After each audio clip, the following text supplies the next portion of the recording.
Hi everyone, judge Dee mystery cases சீரீஸோட ஒரு super இன்ட்ரெஸ்டிங்கான the golden mystery investigation part 2 பார்க்க போறோம். ப்ரீவியஸ் பார்ட் பார்க்காதவங்க யாராவது இருக்கீங்கன்னா அதுக்கான லிங்க் நான் டிஸ்கிரிப்ஷன்ல கொடுக்குறேன். பார்த்துட்டு இந்த பார்ட் பாருங்க, செம்ம இன்ட்ரெஸ்டிங்கா இருக்கும். ப்ரீவியஸ் பார்ட் முடியும் போது ஹீரோ நடுக்கடல்ல காணாம போன அந்த தங்கத்தை தேடி கடல்ல பயணம் போறாரு. அந்த பயணத்துல அவருக்கு இனிமே என்ன நடக்க போகுது, அவர் தேடி போன அந்த தங்கத்தை கண்டுபிடிச்சாரா அப்படிங்கறத செம்ம இன்ட்ரெஸ்டிங்கா இந்த பார்ட்ல பார்க்க போறோம். வாங்க இப்போ வீடியோக்குள்ள போலாம்.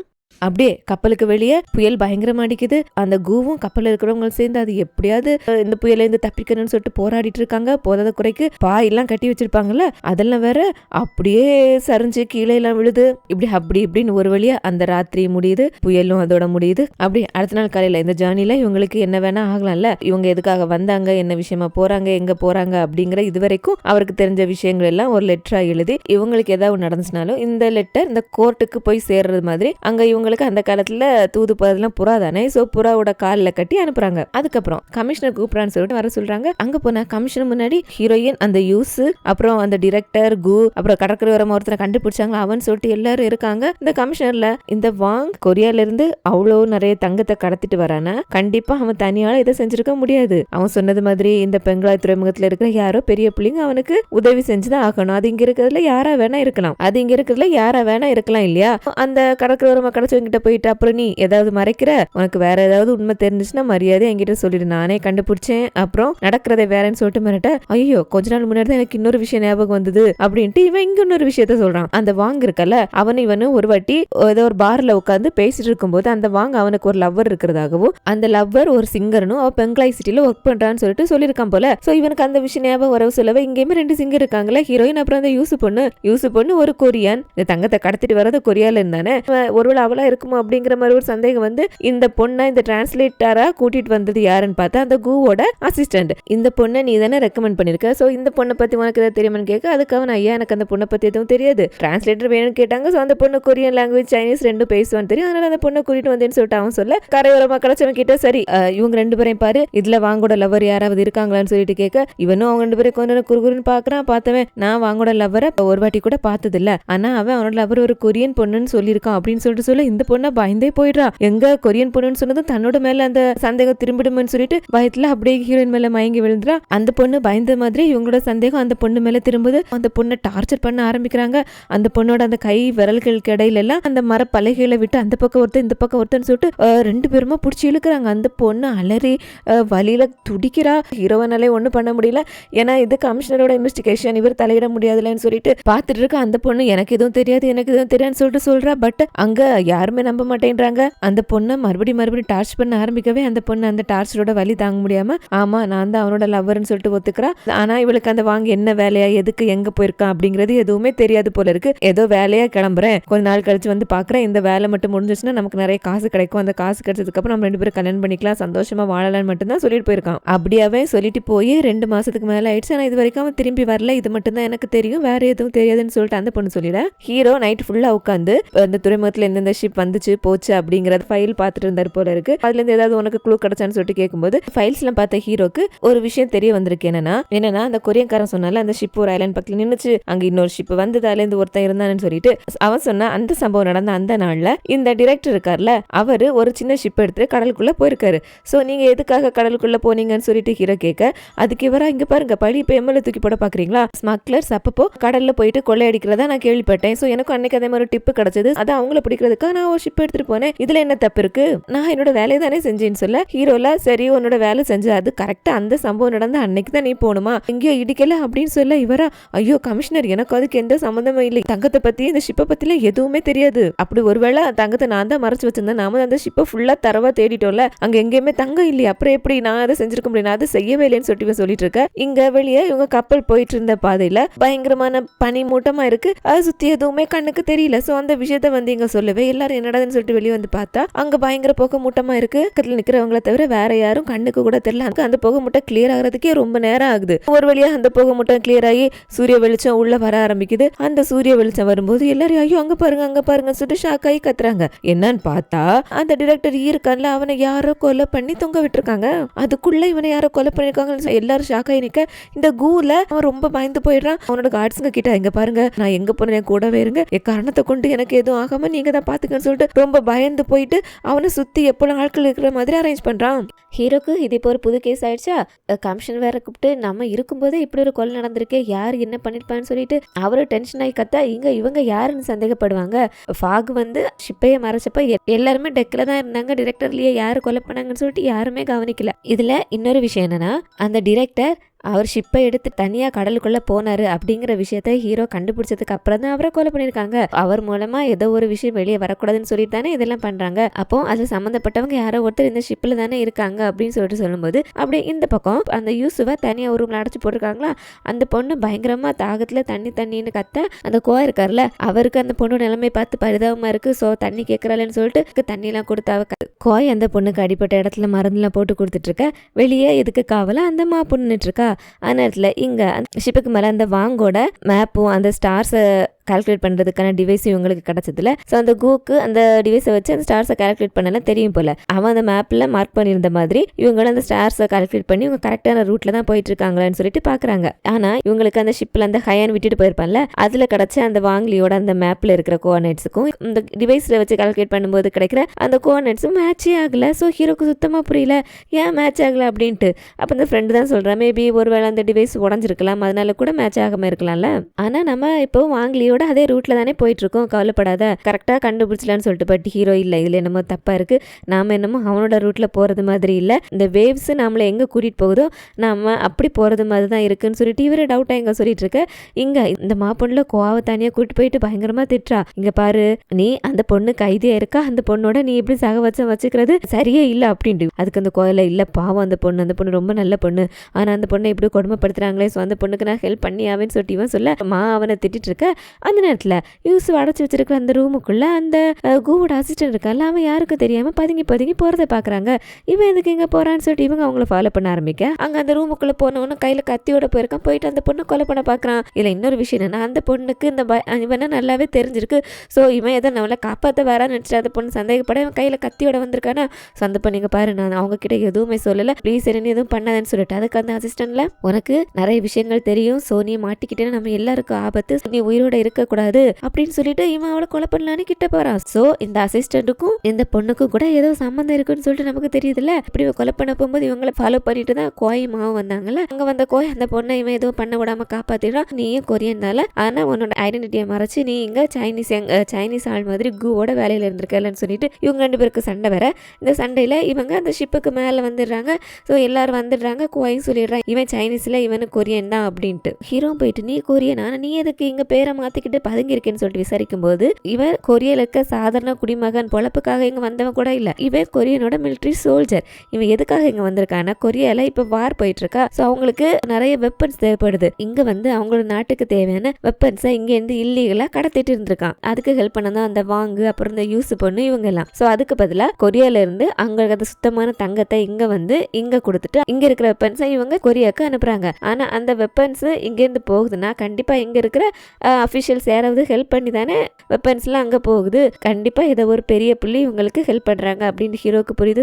அசிஸ்டன்ட்டுமே யூஸு நல்ல பொண்ணு, அவளுக்கு இதை பற்றி எதுவும் தெரியாது, ஸோ நீங்கள் அவளை எதுவுமே பண்ணக்கூடாதுன்னு சொல்லிட்டு இவன் இவங்க கஸ்டடியில் போயிட்டான்னா இவங்களோட இந்த ஸ்மக்லிங் பற்றி எல்லாம் விசாரிச்சு கண்டுபிடிச்சிருவாங்களோ, உங்களோட நாட்டுக்கு வெப்பன்ஸ் போகிறது தடைப்பட்டுருமா அப்படின்னு சொல்லிட்டு என்னோட கொரியா நாட்டுக்காகன்னு சொல்லி அங்கேருந்து கடலில் குளிச்சு தற்கொலை பண்ணிக்கிறான். இந்த ஜேர்னி ஆரம்பிச்சதுலேருந்து போக போக பிரச்சனையா வந்துட்டு இருக்கு. 2 உயிர் வேற போயிடுச்சு. இதுக்கு மேல கூட என்ன வேணா நடக்கலாம்ல. ஹீரோ என்ன பண்றாரு, வழக்கம் போல இந்த ரூட்ல போயிட்டு இருக்காங்க, அடுத்து எங்க போறாங்கிற லொகேஷன் அப்படிங்கிற நடந்த விஷயங்கள் எல்லாம் மறுபடியும் அந்த அங்கிள் இருக்காருல்ல அவருக்கு கிடைக்கிற மாதிரி செய்தி அனுப்புறாரு. அனுப்பிட்டு இங்க அந்த யூஸ் பொண்ணை பார்க்க வராங்க. பொண்ணு நைட் நடந்த விஷயங்கள்ல பயங்கர அதிர்ச்சியில இருக்கா. ஹீரோயின் தான் பக்கத்துல இருந்து பொண்ணை டேக் கேர் பண்ணி பார்த்துட்டு இருக்காங்க. இறந்து போன அந்த அசிஸ்டன்ட்டுக்கும் வாங்குக்கும் என்ன சம்மந்தம்னு சொல்லிட்டு கேட்கறாங்க. இந்த பொண்ணுக்கு பெருசா எதுவும் தெரியல. ஆனா அந்த வாங்க கூட்டிட்டு வந்தது இந்த அசிஸ்டன்ட் தான். ஸோ அந்த அசிஸ்டன்ட் மூலமா தான் அந்த வாங்கும் இந்த கொரியாக்குள்ள வந்து சைனாக்குள்ள வந்திருக்கான். மற்றபடி அவங்களோட டீலிங் பத்தியெல்லாம் இந்த பொண்ணுக்கு தெரியாதுன்னு சொல்லிட்டு இருக்கும்போதே ஹீரோவை ஃப்ரெண்டு கூப்பிடுறான் அப்படின்னு சொல்லிட்டு அந்த மா பொண்ணு வந்து சொல்லவே ஃப்ரெண்டை பார்க்கறதுக்காக வராரு. அப்போ அந்த ஃப்ரெண்டு ஹீரோ கிட்ட அந்த கோய் யூஸ் பொண்ணை பார்த்து பேசுறாருல, இது உனக்கும் உன்னோட வந்தவங்களுக்கு நல்லது இல்லை, அவன்கிட்ட சொல்லி வைன்னு சொல்லிட்டு அப்படியே சாதாரணமா பேசிட்டு இருக்காங்க. அப்ப அந்த ஃப்ரெண்ட்ல சொல்றான், இந்த இப்ப அமைதியா இருக்கிற இந்த கடலை பாத்தியா, பகல்ல இவ்வளவு அமைதியாவும் ராத்திரி இவ்வளவு ஆக்ரோஷமா இருக்கு. எனக்கும் இந்த நட்சத்திரங்களை இந்த அலைகளை பத்தி கொஞ்சம் தெரியும், என்னோட தாத்தா எனக்கு சொல்லி தந்திருக்காருன்னு சொல்லிட்டு இவங்க தாத்தா பத்தி சொல்றா. இவங்க தாத்தா முன்னாடி சைனாவோட படையில இருந்தவர். அது எந்த படையில, கடல்வெளி படைகள் இருக்குல்ல, ஸோ அதை லீட் பண்ணி கொண்டு போனவராம். அவருக்கு தெரிஞ்சதெல்லாம் இவர் சின்ன பிள்ளையா இருக்கும்போது இவருக்கு கொஞ்சம் கொஞ்சம் சொல்லி கொடுத்துருக்காரு அப்படின்னு சொல்லிட்டு அவரோட பழைய ஞாபகங்கள்லாம் இவங்க 2 பேருமே ஷேர் பண்ணிட்டு இருக்காங்க. அந்த நேரத்துல இங்க அந்த யூசுப் பொண்ணுல ஹீரோயின் கிட்ட பேச்சு கொடுக்குறா.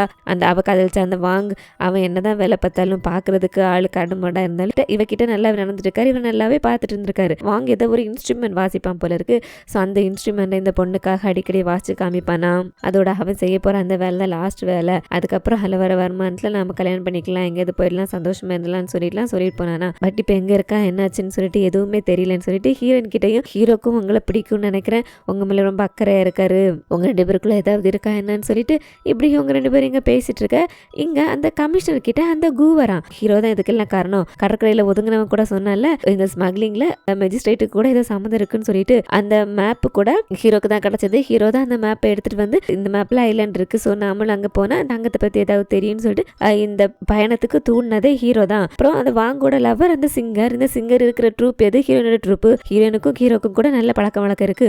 ஸோ இவங்க எல்லாம் சேர்ந்து தான் தங்கத்தை அடையிறதுக்காக பிளான் பண்ணி நம்மளை எங்க கூட்டிட்டு வந்திருக்காங்க அப்படின்னு சொல்லிட்டு ஹீரோ தான் இதுக்கெல்லாம் காரணங்கிற மாதிரி இந்த கமிஷனரை பிரெயின் வாஷ் பண்ணிட்டு இருக்கான். அதே நேரத்துல இந்த ஷிப்பை ஃபாலோ பண்ணிட்டு அந்த ஹயான் இருக்கான்ல, அவனோட ஆட்கள் எல்லாம் கூட்டிட்டு ஒரு 10-20 படகுல அந்த ஷிப்பை அட்டாக் பண்றதுக்காக வந்துட்டு இருக்கான். இது தெரியாத நம்ம ஆட்கள் எப்படியாவது அந்த தங்கத்தை கண்டுபிடிக்கிறதுக்காக அந்த ஐலாண்டர் நோக்கி தீவிரமா போயிட்டு இருக்காங்க. அப்போ அந்த ஷிப்ல தானே அந்த கடற்கரையோரமா ஒதுங்கினவனை இவங்க அடைச்சு வச்சிருக்காங்க. அவனுக்கு ஒரு பவுல்ல சாப்பாடு கொண்டு கொடுக்குறாங்க. அப்ப இவன்ல அந்த சாப்பாடு கொண்டு போன அந்த பீங்கான் பவுல பல்லாலேயே கடிச்சு சின்ன சின்ன துண்டுகளாக்கி அந்த கையில கட்டிருக்கிற அந்த சங்கிலியில போட்டு அதை எப்படியோ ஓபன் பண்ணி அந்த கேஜ்ல இருந்து வெளியே வந்தவன் ஹீரோட ஃப்ரெண்டை கத்தி முனையில பிடிச்சு, உங்களுக்கு இவன் உயிரோட வேணும்னா எனக்கு அந்த யூஸ் வேணும், அவளை கூட்டிட்டு வாங்கன்னு சொல்லிட்டு மிரட்ட ஆரம்பிச்சிடறான். இவங்களுக்கு வேற வழி இல்ல, சோல்ஜர்ஸும் போயிட்டு அந்த பொண்ணை இங்க இழுத்துட்டு வராங்க. இங்க இதை பார்த்த ஹீரோக்கா சுத்தமா ஒண்ணும் புரியல. டேய் நீ எதுக்கு அவனை பிடிச்சி வச்சிருக்கேன்னு சொல்லிட்டு அதுக்கு அவன்ல அது உங்களுக்கு இன்னும் கொஞ்ச நேரத்துல தெரிஞ்சிடும் பாருங்கன்னு சொல்லிட்டு அவனோட பாக்கெட்ல இருக்கிற ஒரு விசில எடுத்து ஊத ஆரம்பிச்சிடுறான். அந்த விசில் சத்தம் அங்க வர ஹயானுக்கெல்லாம் கேட்டு நமக்கு சிக்னல் கிடைச்சிருச்சு, அட்டாக் ஆரம்பிங்கன்னு சொல்லிட்டு சொல்றான். என்னன்னா இந்த கடற்கரையோரமா ஒதுங்கினவன் இந்த ஹயானோட ஆளு வேணும்னு பிளான் பண்ணி தான் கடற்கரையில மயங்கி இருக்கிற மாதிரி ஹீரோ கிட்ட சரண்டர் ஆயிட்டு அவங்கள இங்க கூட்டிட்டு வந்து இந்த ட்ராப்ல விழ வச்சிருக்காங்க. ஸோ அங்கேருந்து அவங்கள அம்பு விட ஆரம்பிச்சிடுறாங்களா. ஸோ அந்த இடமே ஒரு ஃபாகியா இருக்குல்ல, இவங்களுக்கு அவங்க எங்கேருந்து வராங்க எங்கேருந்து அம்பு விடுறாங்கன்னு சுத்தமா தெரியல. அவங்க விடுற அம்பு இவங்க எங்க இருக்க சோல்ஜர்ஸ் மேல விழுந்து இந்த ஷிப்ல இருக்கிறவங்க நிறைய பேர் செத்துட்டு இருக்காங்க. அந்த கூ இருக்கான்ல அவன் மேல அம்பு பாஞ்சு அவனு சாகு நிலைமையில இருக்கான் ஹீரோ கிட்ட. இது எல்லாமே ஒரு செட்டப். அந்த ஸ்மக்லிங் பத்தின விஷயம் வெளியே வரக்கூடாதுன்னு சொல்லிட்டு தான் என்னையும் டிரெக்டரை இப்படி கொலை பண்ணிட்டாங்க. கொரியால இருந்து கடத்திட்டு வர தங்கத்தை இங்க வாங்கிட்டு அதுக்கு பல வெப்பன்ஸ் எல்லாம் கொடுக்கறது யார், வெப்பன்ஸ் எல்லாம் இங்க இருந்து கொடுக்கறது யாருன்னு சொல்லிட்டு தெரியணும்ல. அது யாருன்னு கேட்கும்போது அது இந்த கூக்குமே தெரியல, ஏன்னா அது வாங்குக்கு மட்டும்தான் தெரியுமா. இவன் இந்த ஷிப்பை மட்டும்தான் வாங்குக்கு கொடுத்து ஹெல்ப் பண்ணிட்டு இருந்திருக்கான். இதை மட்டும் சொல்லிட்டு இந்த கூவும் இங்க இறந்து போயிட, இங்க ஷிப்ல இருக்கவங்க பாதிக்கு பாதி இறந்துட்டாங்க. இப்படியே போச்சுன்னா இவங்களோட நிலைமை ரொம்ப மோசமாயிடும். ஹீரோல இதை இப்படியே விட்டா சரியாதுன்னு சொல்லிட்டு சோல்ஜர்ஸ் ரெடி பொசிஷன் சொல்லிட்டு இவரு இங்க இருக்க சோல்ஜர்ஸை லீட் பண்ணி கரெக்டா இந்த அம்பு வர அந்த டிரெக்ஷனை வச்சு அந்த ஹயானோட ஆட்கள் எவ்வளோ டிஸ்டன்ஸ்ல இருக்காங்க அப்படிங்கறத கெஸ் பண்ணி அந்த பொசிஷனுக்கு சோல்ஜர்ஸை அம்பை விட சொல்ல கரெக்டா இவங்களும் அம்பை எய்ம் பண்ண அந்த ஹயான் குரூப்பும் இப்போ அடி வாங்க ஆரம்பிக்குது. இதுல கொஞ்ச நேரத்துக்கு 2 சைட்லயுமே அட்டாக்க நிறுத்தி வைக்கிறாங்க. அந்த கேப்ல ஹீரோ கோய் கிட்ட போயிட்டு ஹீரோயின் எப்படி இருக்கா, அந்த யூஸ் எப்படி இருக்கான்னு சொல்லிட்டு பாரு, அவங்களுக்கு சேஃபா இருக்கு சொல்லுன்னு சொல்லிட்டு கோயை அனுப்பி வைக்கிறாரு. ஆனா இங்கதான் நிலைமை பயங்கர மோசமா இருக்கே. ஹயானோட ஆளுதான் ஹீரோவோட ஃப்ரெண்டை கத்தி முனையில பிடிச்சி வச்சுட்டு யூசுவை கூட்டிட்டு வர சொன்னா சோல்ஜர்ஸும் யூசுவை கூட்டிட்டு வந்து அவங்க கிட்ட ஒப்படைச்சிட்டு ஹீரோட ஃப்ரெண்டை ரிலீஸ் பண்ணிடுறாங்க. அதுக்கப்புறம் தான் எங்க கோய் வந்துட்டு யூசுவும் ஹீரோயின் இருந்த ரூம்ல போய் பாக்குறாங்க, 2 பேரையும் காணோம். கோய் உடனே வந்து அந்த விஷயத்த ஹீரோ கிட்ட சொல்ல கரெக்டா எங்க மறுபடியும் அட்டாக் ஆரம்பிக்குது. ஹயானோட ஆள் கூட ஹயான் கிட்ட கேக்குறான், நம்ம ஆட்களும் நிறைய பேர் இறந்து போயிட்டாங்க, கொஞ்சம் பேர் தான் இருக்காங்க, இந்த அட்டாக்கை நம்ம கண்டினியூ பண்ணணுமா திரும்பி போயிடலாமான்னு சொல்லிட்டு. பட் அந்த ஹயான்ல இல்ல, நம்ம வந்த வேலையை முடிக்காம போக மாட்டோம், நம்ம பிளான் படியே செய்யுங்கன்னு சொல்லிட்டு இவங்களும் அந்த ஷிப்பை நோக்கி முன்னேறிட்டு வந்துட்டு இருக்க. ஹீரோ இங்க அந்த யூஸ் பொண்ணை பிடிச்சி வச்சிருக்க இடத்துக்கு வரான். அவர் வர நேரத்துக்கு இந்த ஃப்ரெண்ட்ல அவரோட சோல்ஜர்ஸ் கிட்ட அங்க நிக்கிற 2 பேரையும் கொலை பண்ணுங்கன்னு சொல்லிட்டு சொல்றான். ஹீரோ வந்துட்டு இல்ல முடியாது, அப்படி பண்ணாதீங்கன்னு சொல்லிட்டு ஹீரோ எங்க பாரு அவங்க 2 பேருமே ஹயான் குரூப்பை சேர்ந்தவங்க, ஸோ 2 பேருமே உயிரோட இருக்கக்கூடாது, 2 பேருமே கொல்லலன்னு சொல்லும்போது ஹீரோ இதை ஒத்துக்க மாட்டேன்றாரு. அந்த நேரத்தில் இங்க இந்த கமிஷனர்ல இங்க நடக்கிற அட்டாக்கு பயந்து கட்டிலுக்கு பின்னாடி போயிட்டு ஒளிஞ்சிருக்காரு.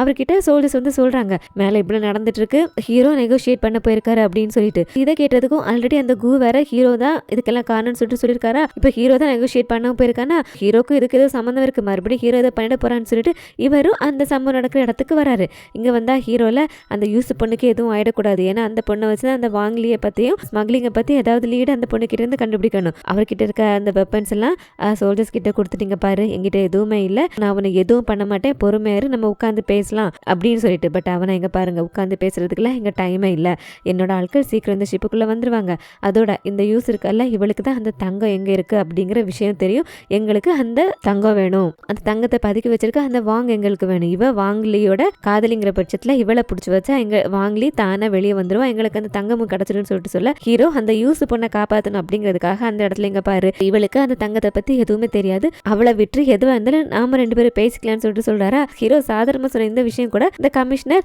ஏற்கனவே இவருக்கு ஹீரோ மேல சந்தேகம் வந்துருச்சுனால அவர் இதை கூட தப்பா நினைச்சிட்டாரு, அவளுக்கு எதுவும் தங்கத்தை பத்தி தெரியாதுன்னு சொல்லிட்டு சொல்றாங்க. இவனுக்கு தெரியுமோ, அப்போ கூ சொன்னது சரிதானோ அப்படிங்கிற மாதிரி ஹீரோவும் ஹயனோட ஆள்கிட்ட பேசி பாக்குறாரு. இங்க பாரு, முட்டாள்தனமா எதுவும் பண்ணாத, அவளை விட்டுருன்னு சொல்லிட்டான். அதுக்கு அவன்லாம் யாரு முட்டாள், நானா, நீங்க தான் என் முட்டாள், இங்க என்ன நடந்துட்டு இருக்குன்னு உங்களுக்கு தெரியல, நான் சொல்றேன்னு சொல்லிட்டு இவன் என்ன ஆச்சு அப்படிங்கிற கதையை சொல்ல ஆரம்பிக்கிறான். ஆக்சுவலா இந்த தங்கத்தை கடத்திட்டு வந்தது இந்த ஹயனோட ஆட்கள் தான். இந்த வாங்லி இருக்கல்ல, இவன் கொரியாக்கு சைனால இருந்து வெப்பன்ஸை கொடுத்துட்டு அதுக்கு பதிலாக கொரியால இருந்து தங்கத்தை இங்க ஸ்மக்லிங் பண்ணிட்டு இருந்திருக்காங்க. ஸோ இந்த விஷயம் ரொம்ப நாளா இந்த ஹயான் ஆட்களுக்கும் தெரிஞ்சுட்டு தான் இருந்திருக்கு. இந்த வாங்லியும் அவங்களோட டாக்ஸில தான் இருந்திருக்கான். ஸோ இந்த வாங் வழியா ஒரு லார்ஜ் அமௌண்ட் ஆஃப் தங்கம் கொரியால இருந்து இங்க வரப்போகுது அப்படிங்கிற விஷயம் தெரிஞ்சிருக்கு. ஸோ இந்த ஹயான் என்ன பண்ணிருக்கான், அந்த தங்கம் இவங்களுக்கு கிடைச்சிச்சுன்னா இவங்களோட கூட்டத்துக்கும் அவங்களோட அந்த போராட்டத்துக்கும் உதவியா இருக்குமேன்னு சொல்லிட்டு அந்த தங்கத்தை இவங்க எடுத்துக்கலாம் அப்படின்னு சொல்லிட்டு பிளான் பண்ணிருக்காங்க.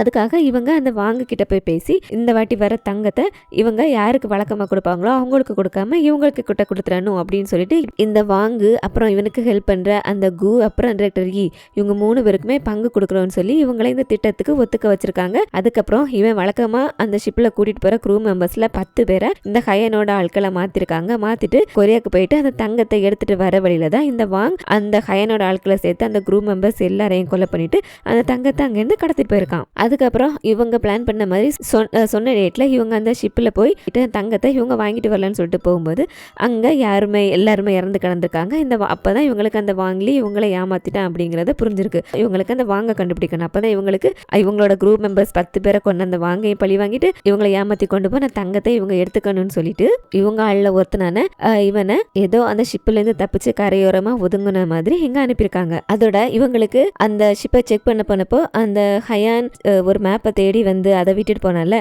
அந்த மேப்பு கூட ஹீரோ கிட்ட கிடைக்கலன்னு சொல்லிட்டு வேணும்னு தான் அவர் விட்டுட்டு போயிருக்காரு. ஏன்னா ஹீரோ மூலமா அந்த தங்கம் இருக்கிற இடத்த இவங்க எப்படியாவது போய் சேரணும், அந்த தங்கத்தை எப்படியாவது இவங்க எடுக்கணும் அப்படிங்கிறதுக்காக அந்த மேப்பை வச்சு ஹீரோ எப்படியும் தங்கத்தை தேடி போவோம், அவங்கள ஃபாலோ பண்ணிட்டு இவங்களும் போயிட்டு ஹீரோ கிட்ட இருந்து தங்கத்தை எடுத்துட்டு வந்துடலாங்கிறது தான் இவங்களோட பிளான். அதுக்காக தான் இவங்க ஹீரோ ஃபாலோ பண்ணிட்டு வந்து இப்போ அட்டாக் பண்ணவும் ஆரம்பிச்சிருக்காங்க. இப்படி இவங்க பேசிட்டு இருக்க அதே நேரத்துல அங்க ஹயானோட ஆட்கள் இந்த ஷிப்புக்குள்ளே வந்துடுறாங்க.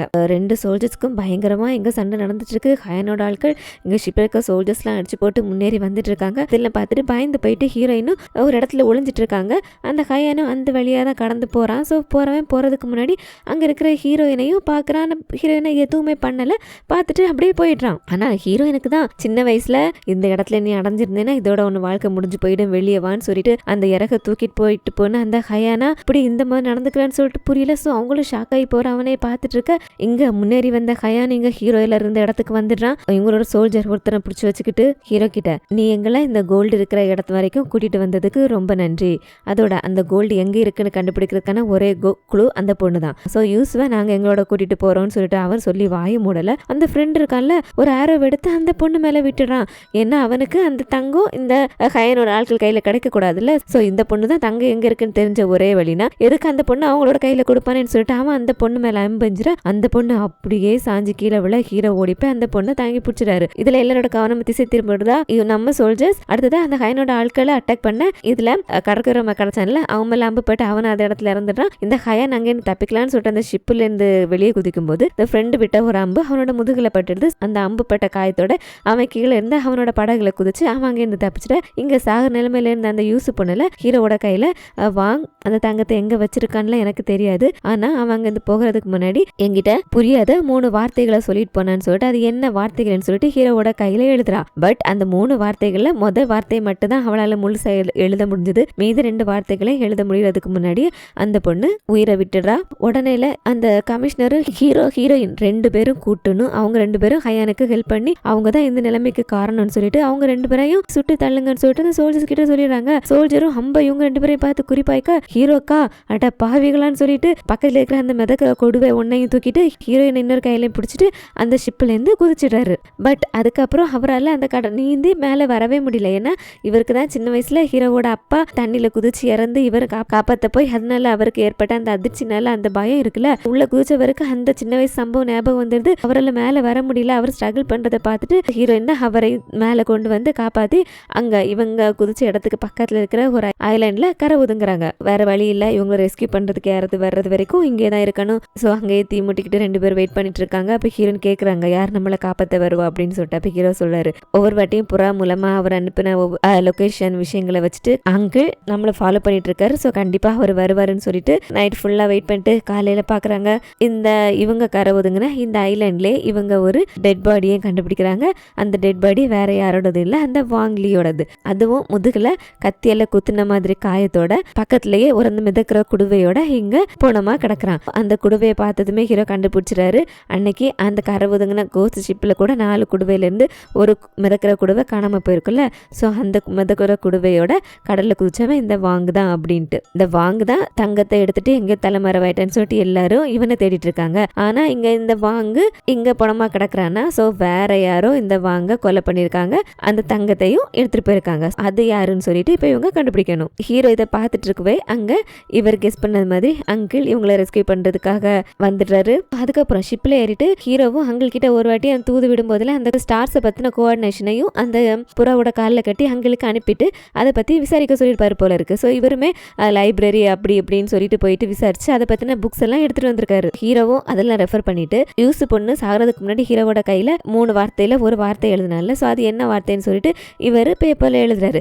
எழுதிட்டு அந்த வார்த்தை வந்துட்டு ஏதோ ஒரு பசில் மாதிரி இருக்கு. ஸோ அதை கிராக் பண்றாரு. அந்த வார்த்தையில என்ன இருக்குன்னா 2 நம்பர்ஸை மென்ஷன் பண்ணிருக்கு. நம்பர் 10 அப்புறம் 4 அப்படின்னு 2 நம்பர்ஸ் குறிக்குது. இவனோட வேலை என்ன, கடல் வழியா போயிட்டு ஸ்மக்லிங் பண்றது. கண்டிப்பா இந்த நம்பர்ஸ்லாம் வந்துட்டு இந்த ஸ்டார்ஸை குறிக்கிற மாதிரி தான் இருக்கணும் அப்படின்னு சொல்லிட்டு அந்த ஸ்டார்ஸை கால்குலேட் பண்ண போர்டில் இருக்க நம்பர்ஸ், இந்த வார்த்தையில இருக்கிற நம்பர்ஸ் எல்லாம் வச்சு எந்த ஸ்டார்ஸோட கோஆர்டினேஷன் அப்படின்னு சொல்லிட்டு கண்டுபிடிக்கிறாரு. கண்டிப்பா அந்த ஸ்டார்ஸோட கோஆர்டினேஷன் இருக்கிற இடத்துல தான் அந்த புதையிலே மறைச்சு வச்சிருப்பாங்க.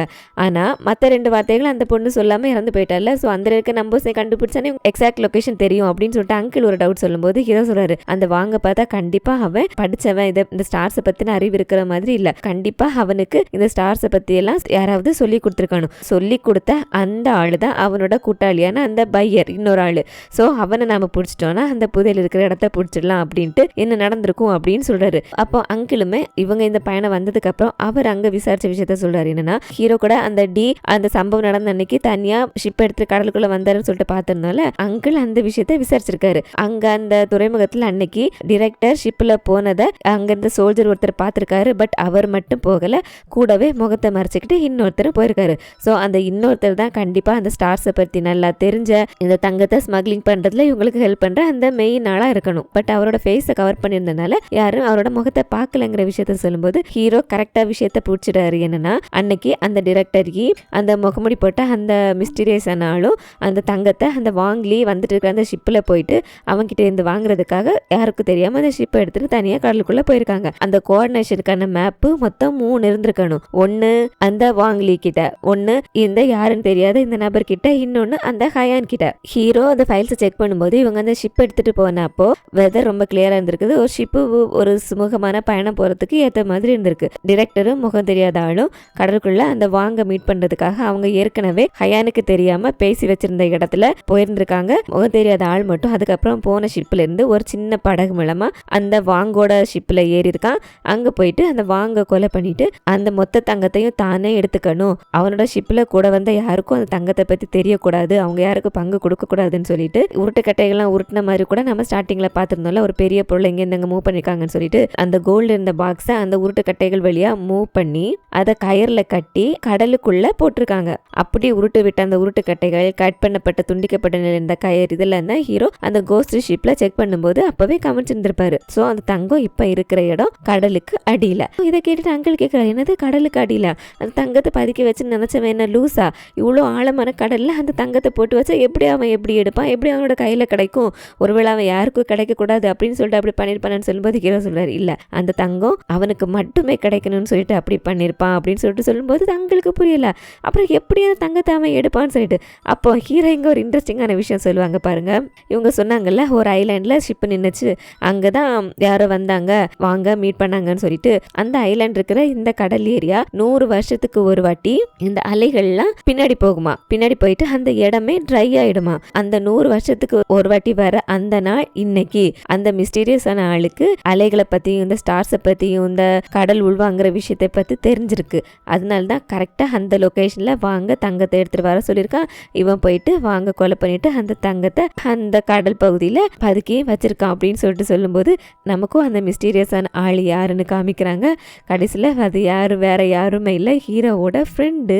இவன் தான் அந்த ஹயான் தங்கத்தை அவன் எடுத்துக்க போறான் அப்படிங்கிற விஷயத்தை தெரிஞ்சு அந்த தங்கம் தனக்கு வரணும் அப்படின்னு சொல்லிட்டு வாங்கிலியோட பிளான் பண்ணி இந்த லொகேஷன்ல அந்த வாங்கிலிய தங்கத்தை எடுத்துட்டு வர சொல்லி அவனையும் கொலை பண்ணிட்டு அந்த தங்கத்தை அந்த கடல் கடியில போட்டிருக்கான். ஹீரோ கெஸ் பண்ணதும் சரிதான். 100 வருஷத்துக்கு ஒரு முறை அந்த கடல் உள்வாங்குற விஷயமும் அன்னைக்கு நடக்குது. கடலும் உள்வாங்குது. அந்த தங்கத்தை எந்த இடத்துல போட்டாருன்னு அந்த ஃப்ரெண்டுக்கு நல்லா தெரியும்ல. அந்த இடத்துல போயிட்டு கரெக்டா தங்கத்தை இவர் அங்கேருந்து 2 குதிரைகளை கூட்டிட்டு போயிட்டு அங்கேருந்து கட்டி இழுத்துட்டு வர ட்ரை பண்றாரு. அந்த இடத்துக்கு கரெக்டா நம்ம ஹீரோ வந்துடுறாரு. வந்தவர், நண்பா நீயாடா இதெல்லாம் பண்ண அப்படின்ட்டு. இவனுக்குமே ஷாக்கு தான், ஹீரோ எப்படி இங்க கரெக்டா கண்டுபிடிச்சு வந்துட்டான்னு.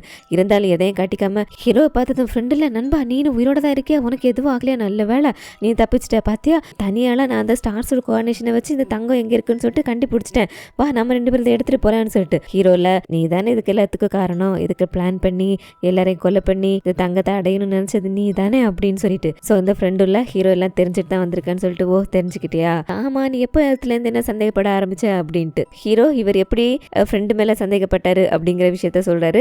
அந்த யூஸ் அவரோட கையில அந்த நம்பர்ஸ் எழுதுனால அப்பத்துல இருந்து இவர் சந்தேகப்பட ஆரம்பிச்சிருக்காரு.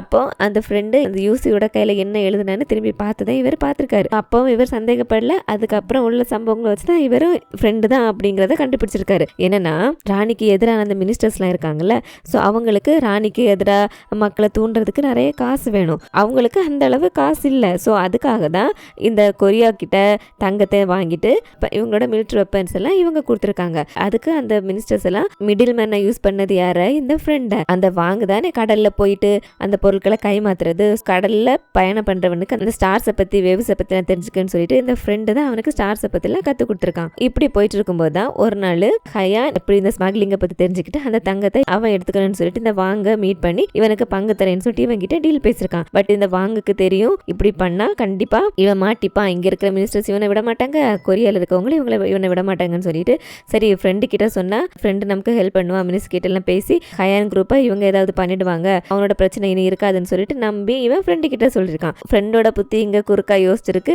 அந்த தங்கத்தை நாம அடைஞ்சிட்டா என்ன அப்படின்னு சொல்லிட்டு. இவன் தான் வாங்கு அப்புறம் அந்த டிரெக்டரு கு எல்லாரையும் பேசி கன்வின்ஸ் பண்ணி தங்கத்தை நாம எடுத்துக்கலாம், நாம பிரிச்சுக்கலாம்னு சொல்லிட்டு சொல்லி இந்த திட்டத்துல உடன்பட வச்சிருக்கான். பிளான் போட்ட மாதிரி அந்த வாங்க அந்த ஐலாண்ட் இருக்க லொகேஷனுக்கு வர சொல்லி அந்த வாங்கையை கொலை பண்ணிட்டு அந்த பெட்டியை கடலுக்குள்ள மூழ்கடிக்கவும் செஞ்சிருக்கான். அப்படியே அவன் அந்த பெட்டியை கடலுக்குள்ள போட்டுட்டு இருக்கும்போது அந்த வாங்க இருக்கான்ல அவன் குத்து பட்டும் உயிர் இருந்திருக்கு. கண்ணு முழிச்சு பார்த்தவன் இவன் கிட்ட இருந்து எப்படியாவது தப்பிக்கணும்னு சொல்லிட்டு அங்க இருக்கிற அந்த குடுவை எடுத்துட்டு அந்த கடலுக்குள்ள குதிச்சிருக்கான். ஃப்ரெண்டுக்கு எப்படியும் அவன் குத்துப்பட்டிருக்கான், இவ்வளோ பெரிய கடல்ல இருந்து உயிரோட அவன் தப்பிச்சு வர மாட்டான் அப்படின்னு சொல்லிட்டு அவனுக்கு நல்லாவே தெரியும். அவன் அப்படியே டீல்ல விட்டுட்டு இந்த 100 வருஷத்துக்கு அப்புறம் வர அந்த கடல் உள்வாங்கிறது அப்போ இந்த தங்கத்தை நம்ம போய் எடுத்துக்கலாம்னு சொல்லிட்டு இவன் எதுவும் தெரியாத மாதிரி கரைக்கு வந்திருக்கான். ஹீரோ இவனா தான் இருக்கும் அப்படின்னு சொல்லிட்டு கன்ஃபார்ம் பண்ணது எங்கன்னா ஒரு வாட்டி அந்த ஃப்ரெண்டு தாத்தா அந்த கடலை பத்தியும் அந்த ஸ்டார்ஸை பத்தி எனக்கு சொல்லி தந்திருக்கான்னு சொல்லிட்டு சொல்லியிருந்தால அதை வச்சுதான் எல்லாமே அந்த ஃப்ரெண்டு ஃபாலோ பண்ண மாதிரி தான் போயிட்டு இருந்தது. பட் அவன் எதிர்பார்க்காதது ஒன்று என்னன்னா அந்த ஷிப்பில் அந்த அண்டர் கிரவுண்ட்ல ஒருத்தன் மறைஞ்சு இருந்திருப்பான் அப்படிங்கிறது. அவனை இவங்க காப்பாத்தி அவனும் அந்த படகுல அந்த ஹயானோட ஆட்கள் இருந்தாங்க அப்படிங்கிற உண்மையெல்லாம் போட்டு கொடுத்தானா ஒரு பக்கம் அந்த ஹயானுமே அவங்க பிளான் பண்ண மாதிரி தங்கம் அவங்களுக்கு கிடைக்கல, ஸோ அவங்கள யாரை ஏமாத்திட்டாங்க, அதோட அவங்க ஆட்கள் கூட இறந்துட்டாங்க. கண்டிப்பா அந்த ஹயானும் இந்த தங்கத்தை அடையிறதுக்காக வருவான்னு சொல்லிட்டு ஃப்ரெண்டுக்கு தெரியும். அவன் எதிர்பார்த்த மாதிரி அங்க ஹயானோட ஆள் ஒருத்தன் கூட ஏதோ அந்த படகுல இருந்து தப்பிச்சு வந்தவன் மாதிரி இங்க வந்து சரண்டர் ஆகி அவன் வேற என்ன இல்லாம சொல்ல ஆரம்பிச்சானா இவங்களும் உண்மையெல்லாம் கண்டுபிடிக்கிறதுக்காக இந்த கடல் பயணம் வர ஆரம்பிச்சாங்க. ஃப்ரெண்டுக்கு ஒரே பயம், எங்க இவங்க அந்த மேப்பை வச்சு கரெக்டா அந்த ஐலாண்டுக்கு போய் சேர்ந்துருவாங்களோன்னு சொல்லிட்டு இவங்களோட இந்த பயணத்தை தடுக்கணும் அப்படின்னு சொல்லிட்டு முதல் நாள் புயல் வந்தப்போ கூட பாய் மரம் கட்டிருக்கிற அந்த பலகை கூட உடஞ்சு விழுல, அதை அப்படி உடஞ்சு விழுற மாதிரி அதை கட் பண்ணி விட்டதே இந்த ஃப்ரெண்டு தான். ஏன்னா இவங்கள முன்னேற விடாம தடுக்கிறதுக்காக. அதுவும் நடக்காம போச்சா. அதுக்கப்புறம் ஹீரோ அந்த டிரெக்டர் தனியா படம் எடுத்துட்டு சம்பவம் நடந்த அன்னைக்கு கடலுக்குள்ள போனாருன்னு சொல்லிட்டு வேற கண்டுபிடிச்சிட்டாரா. எங்க இந்த டிரெக்டர் வழியா கூட இவனும் போனா அப்படிங்கிற விஷயம் தெரிய வந்துருமோன்னு சொல்லிட்டு அந்த ஃபாகு முடி இருக்கிற பக்கத்துல யார் இருக்காங்கன்னு சொல்லிட்டு தெரியாத அந்த நேரத்துல ஃப்ரெண்டு தான் அந்த டிரெக்டரையும் கொலை பண்ணி அங்க தொங்க விட்டுருக்கான். அந்த கூக்கு தெரியும் இவங்க 2 பேரை தவிர இவங்களுக்கு மேல இன்னொருத்தர் இருக்கான்னு சொல்லிட்டு. பட் அது யாருன்னு சொல்லிட்டு டிரெக்டர் கூ கிட்ட சொல்லல. இப்ப கூ இறந்து போயிருக்காருன்னா அவன் தான் இவனை கொலை பண்ணிருக்கானோ, அவன் இந்த ஷிப்ல தான் இருக்கான்னு சொல்லிட்டு இவன் கேஸ் பண்ணிருக்கான். அதனாலதான் இவன் உயிருக்கு எதுவும் ஆபத்து வந்துடக்கூடாதுன்னு சொல்லிட்டு எப்பவும் பாடி கார்ட்ஸோட பயந்து சுத்திட்டு இருந்திருக்கான். ஆனா அந்த ஹயான் வந்த அன்னைக்கு அம்பு பட்ட அந்த கூ இறந்து போனார்ல, அந்த ஹயானோட ஆட்கள் விட்ட அம்பு இல்ல, அது இந்த ஃப்ரெண்டு விட்ட அம்பு. அந்த கூவையும் இந்த ஃப்ரெண்டு தான் கொலை பண்ணியிருக்கான். அதுக்கப்புறம் இவனுக்கு தடையா இருக்கிறது இந்த உண்மைகள்லாம் கண்டுபிடிக்க போறது யாரு? ஹீரோ தானே. ஹீரோவையும் அவரோட வழியில இருந்து விரட்டணும்னு சொல்லிட்டு தான் அன்னைக்கு அந்த கமிஷனர் ஹீரோ மேல சந்தேகப்பட்டு ஹீரோவையும் கொலை பண்ணிடு அப்படின்னு சொல்லிட்டு சொன்னவும் இவனும் தயக்கம் இல்லாம அந்த சான்ஸை யூஸ் பண்ணிக்கிட்டு ஹீரோவை கொலை பண்றதுக்கு அந்த சோல்ஜர்ஸ் கிட்ட ஆர்டர் போட்டான். ஸோ ஹீரோ அதுலேருந்து எப்படியே தப்பிச்சிட்டாரு. சொல்றாரு, ஆஃப்டர் ஆல் அந்த தங்கத்தை வச்சு நீ என்னடா பண்ண போற? சின்ன வயசுல நான் பார்த்து பழகணும்னு என்னோட அந்த நல்ல ஃப்ரெண்டு, நீ எப்படா இப்படி இவ்வளவு கெட்ட புத்தி உள்ளவனா மாறின அப்படின்னு சொல்லிட்டு இந்த ஃப்ரெண்டுல என்னது ஆஃப்டர் ஆல் தங்கமா, இதை வச்சு நான் என்னெல்லாம் பண்ண போறேன் தெரியுமான்னு சொல்லிட்டு இவங்க எங்க பேசிட்டு இருக்க. இவங்க இருக்கிற அந்த இடத்துக்கு மேலேயே அந்த ஷிப்பு நின்றுட்டு இருக்கு. அதுல தான் அந்த கமிஷனர் இருக்காரு. இந்த கமிஷனரை நம்ம அங்கிள் தான் ரெஸ்கியூ பண்ணி கூட்டிட்டு வந்திருக்காரு. எல்லா உண்மையும் அவர்கிட்ட சொல்லவும் செஞ்சிருக்காரு. ஸோ கமிஷனர் ஐயோ இது தெரியாம நான் வேற ஹீரோ மேல சந்தேகப்பட்டுட்டேனே. சரி மறுபடியும் இந்த கடல் பழைய ஃபார்முக்கு வரது கொஞ்சம் நேரம் தான் இருக்கு, போங்க போயிட்டு ஹீரோவை சீக்கிரம் கூட்டிட்டு வாங்கன்னு சொல்லிட்டு சொல்ல கோயும் மாவும் ஹீரோ கூப்பிடுறதுக்காக அவர் இடத்துக்கு வந்துட்டு இருக்காங்க. இங்க ஹீரோ இப்ப கூட எதுவும் கெட்டு போகலடா, என் கூட வந்துரு சரண்டர் ஆயிடா அப்படின்ட்டு. பட் அந்த ஃப்ரெண்டு ஒத்துக்க மாட்டேன்றீங்க. நான் எதுக்கு சரண்டர் ஆகணும்? இந்த தங்கத்தை வச்சு நான் என்னெல்லாம் பண்ண போறேன் தெரியுமா? இந்த ராணி கையிலேருந்து நாடு போனதுக்கு அப்புறம் நாடு நல்லா வெல்ல, நான் ஒரு நல்ல பதவியில இருந்தேன் பேலஸ்ல, ஆனா என்னையே ப்ரமோட் பண்ணிட்டா. ஆனா அந்த மினிஸ்டர்ஸ் கூட எனக்கு எந்த ஹெல்ப்பும் பண்ணல தெரியுமா? அதனால தான் நான் ராணிக்கு எதிராக மாறினேன். அவளுக்கு எதிராக இருக்க மினிஸ்டர்ஸ்க்கும் ஹெல்ப் பண்ண ஆரம்பிச்சு இந்த ஸ்மக்லிங்லாம் செய்ய ஆரம்பிச்சேன். ஆனா இப்போ இந்த தங்கத்தை வச்சு எனக்கான பலத்தை அதிகரிக்க போறேன். எனக்கு ஹெல்ப் பண்ணாத அந்த மினிஸ்டர்ஸை நான் பழி வாங்க போறேன். இந்த பேலஸ்ல ஒரு பெரிய பதவியில போக போறேன் அப்படி இப்படின்னு சொல்லிட்டு இவன் புரிஞ்சிக்கவே மாட்டேன்ற அந்த பதவி மோகத்துல பயங்கரமா பேசுறான். ஹீரோ வர நீ வா என்னோட சேர்ந்து கோயிலில் நம்ம பங்கெடுத்துப்போன்னு சொல்லிட்டு கூப்பிட வர செய்யறான். ஹீரோக்கு புரிஞ்சிருச்சு இவன் இனிமே என்ன பேசினாலும் ஒத்து வர மாட்டான்னு சொல்லி இவனை அடிச்சாது இங்க இருந்து கூட்டிட்டு போகணும்னு சொல்லிட்டு இவங்க 2 பேருக்குள்ள சண்டை வர ஆரம்பிக்குது. 2 பேரும் மாறி மாறி சண்டை போட்டுக்கிறாங்க. இவங்க சண்டை போட்டு இருக்கிற கேப்ல தண்ணி கொஞ்சம் கொஞ்சமா வர ஆரம்பிக்குது. அதை கூட கவனிக்காம 2 பேரும் சண்டை போட்டுட்டு இருக்காங்க. ஒரு கட்டத்துல ஹீரோ அந்த ஃப்ரெண்டை தூக்கடிச்சிடறாரு. கரெக்டா கோயமா வேற வந்துடுறாங்க. அலையல் வந்துட்டு இருக்கு. ஹீரோ சீக்கிரம் வாங்கன்னு சொல்லிட்டு ஹீரோ கூப்பிட ஹீரோவும் பாக்குறாரு பயங்கரமான ராட்சத அலைகளா அங்கேருந்து வந்துட்டு இருக்கு. பார்த்து ஹீரோ பேனிக் ஆயிடுறாரு. ஃப்ரெண்டு கிட்ட டே வந்துடுறா போயிடான்னு சொல்லிட்டு கூப்பிடுறாரு. அந்த ஃப்ரெண்டுக்கா ஹீரோ கூப்பிடுறது அந்த அலைகள் வந்து மூட போறதுன்னு சொல்லிட்டு எதுவுமே தெரியல. அவனோட கண்ணுக்கு தெரியறது அந்த தங்கம் மட்டும்தான். என்னோட தங்கம்னு சொல்லிட்டு அதையே காட்டி பிடிச்சிட்டு உட்காந்துட்டு இருக்கான். ஹீரோவும் எவ்வளவு கூப்பிடுறாரு. பட் அவரும் வரல. அந்த அலைகள் பக்கத்துல வந்துருச்சு. கோயமாவும் ஹீரோ வாங்க ப்ளீஸ் நீங்க வாங்க நாம போயிடலாம்னு சொல்லிட்டு கூப்பிட ஹீரோ இதுக்கு மேல ஃப்ரெண்டு வரமாட்டேன்னு சொல்லிட்டு புரிஞ்சுக்கிட்டு அவர் அங்கேருந்து கிளம்ப ஆரம்பிக்க இந்த ஃப்ரெண்டுல மைண்ட்ல ஓட்டி இருக்குதெல்லாம் இந்த தங்கத்தை வச்சு இது மூலமா அவருக்கு கிடைக்கிற பொருளாதார நிலைமையை வச்சு அவருக்கு சப்போர்ட்டா பெருக்கிக்கிட்டு நாட்டிலே பெரிய மினிஸ்டர் ஆகணும் அப்படி இப்படின்னு கனவு கண்டுட்டு சந்தோஷமா சிரிச்சுட்டு கண்ணை திறந்து பார்த்தா அலை அவனை நோக்கி வந்துட்டு இருக்கு. அவனுக்கு புரிஞ்சிருச்சு அவனோட கடைசி நிமிஷங்கள்னு சொல்லிட்டு. ஸோ அப்படியே ஒரு மாதிரி அவன் சிரிக்க அங்க பயங்கரமா வந்துட்டு இருக்க அந்த கடல் அலையும் அவனை அப்படியே சாகடிக்க இங்க இவங்க 3 பேரும் அந்த அலையில மாட்டிக்க கூடாதுன்னு சொல்லிட்டு இந்த கடல் அப்படி பயங்கரமா அவங்களை துரத்திட்டு இருக்கு. இவங்களும் அவசரமா வந்து அங்க நின்றுட்டு இருக்கிற அந்த ஷிப்பில் ஏறிட அப்படி இப்படின்னு சொல்லிட்டு அந்த பயங்கரமான அலையில தத்தளிச்சு அந்த ஷிப்பு ஒரு வழியா கடல்ல சுமூகமா போக ஆரம்பிக்குது. அவ்வளவுதான், எல்லாரும் தப்பிச்சிட்டாங்க. ஹீரோ ராணி கொடுத்த இந்த கேஸையும் சக்சஸ்ஃபுல்லா சால்வ் பண்ணிட்டாரு. இந்த நாட்டோட வெப்பன்ஸை கொரியாவுக்கு கொடுத்து அங்கேருந்து தங்கத்தை கடத்திட்டு இருந்த இந்த ஸ்மக்லிங் பண்ணிட்டு இருந்த எல்லாருமே இப்ப இறந்து போயிட்டாங்கல்ல. இனிமே இந்த விஷயத்துல ராணிக்கு எந்த பிரச்சனையும் வராதுல்ல. ராணி இந்த விஷயத்த கேட்டுட்டாங்க பேலஸ்ல சந்தோஷப்பட்டு இருக்க. இங்க ஹீரோ இப்படி சின்ன வயசுல தன்னோட பழகின அந்த நண்பன் இறந்து போன அந்த கடற்கரை ஓரமாவே நின்றுட்டு ஃபீல் பண்ணிட்டு நின்றுட்டு இருக்க. அப்படியே இந்த கேஸ் இங்க முடியுது. அப்பாடா ஒரு வழியா இது முடிஞ்சிருச்சா? ரொம்ப டைம்ல இருந்தே போயிட்டு இருக்குல்ல. ஆக்சுவலா இந்த ஒவ்வொரு கேஸுமே அட்லீஸ்ட் 4 எபிசோடாவது இருக்கு. 4 எபிசோடையும் பார்த்து அதை புரிஞ்சுக்கிட்டு உங்ககிட்ட சொல்றதுக்குள்ள அதுவும் இல்லாம இந்த சப்டைட்டில் வேற நிறைய வார்த்தைகள் அவங்க எந்த மாதிரி யூஸ் பண்றாங்களோ அந்த மாதிரியே போட்டுடுறாங்க. அதை நான் புரிஞ்சுக்கிட்டு உங்ககிட்ட சொல்றதுக்குள்ள நான் படுற பாடு இருக்கே, ஐயோ முடியல. இருந்தாலும் எப்படியோ கஷ்டப்பட்டு ஒரு வழியா கதையை கரெக்டா நான் புரிஞ்சுக்கிட்டு உங்ககிட்ட சொல்லிட்டேன்னு நம்புறேன். உங்களுக்கும் இந்த கதை பிடிச்சிருக்கும் புரிஞ்சிருக்கும்னு நினைக்கிறேன். கொஞ்சம் முன்ன பின்ன அப்படி இருந்திருந்தாலும் கொஞ்சம் அட்ஜஸ்ட் பண்ணிக்கோங்க. இந்த கேஸ் எப்படி இருந்தது, இன்ட்ரெஸ்டிங்கா போச்சா அப்படிங்கிறத கமெண்ட்ஸ்ல சொல்லுங்க. என்னோட வீடியோஸ் உங்களுக்கு பிடிச்சிருந்துச்சுன்னா மறக்காம லைக் பண்ணுங்க. சேனலை ஃபர்ஸ்ட் டைம் பாக்குறீங்கன்னா சப்ஸ்கிரைப் சப்ஸ்கிரைப் பண்ணலன்னா தமிழ் ஸ்டோரி லைன் சேனலை சப்ஸ்கிரைப் பண்ணி வச்சுக்கோங்க. அடுத்த வீடியோல பார்க்கலாம். Good night.